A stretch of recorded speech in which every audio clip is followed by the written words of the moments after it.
کیا آپ جانتے ہیں کہ آسمانی بجلی بھی انسانی خوراک کی تخلیق کا ایک اہم جزو ہے؟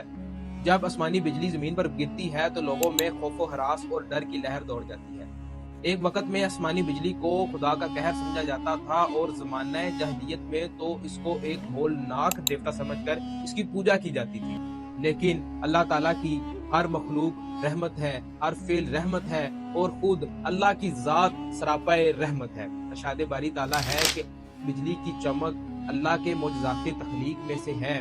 جب اللہ کی ذات آسمان سے بارش برساتا ہے تو مردہ زمین کو حیات نو عطا فرماتا ہے اور ارباب عقل کے لیے ابر و برق میں اسباب موجود ہیں۔ انگلش انوائرمنٹل سائنٹسٹ ہنری کوینڈش نے ثابت کیا تھا کہ اگر آکسیجن اور نائٹروجن کے پارٹیکلز کو الیکٹرک ڈسچارج کے انڈر ریئیکٹ کروایا جائے تو یہ نائٹروجن آکسائڈز کی شکل اختیار کریں گے، اور اگر پھر ان نائٹروجن آکسائڈز کو پانی میں حل کر دیا جائے تو یہ نائٹرک ایسڈ بنیں گے، اور نائٹرک ایسڈ سے ہی آگے کھادیں تیار کی جاتی ہیں۔ یہی عمل آسمانی بجلی کے چمکنے پر وقوع پذیر ہوتا ہے، کیونکہ ہوا میں آکسیجن اور نائٹروجن دونوں پارٹیکلز موجود ہوتے ہیں، اور جب بجلی چمکتی ہے تو یہ پارٹیکلز آپس میں ریئیکٹ کرتے ہیں جن سے نائٹروجن آکسائڈز بنتے ہیں، اور پھر یہ نائٹروجن آکسائڈز بارش کے قطروں کے اندر ڈیزالو ہو کر نائٹرک ایسڈ کی صورت میں زمین پر گرتے ہیں۔ یہ اجزاء دنیا نباتات کے لیے غذا ہیں اور نباتات ہمارے لیے غذا ہیں۔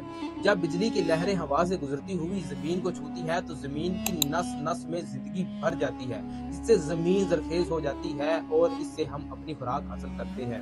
سبحان اللہ، بجلی کس قدر عظیم اور بڑی نعمت ہے۔ جس بجلی سے ہم ڈرتے ہیں، اللہ نے اسی بجلی میں ہمارے لیے کس قدر خیر رکھی ہے۔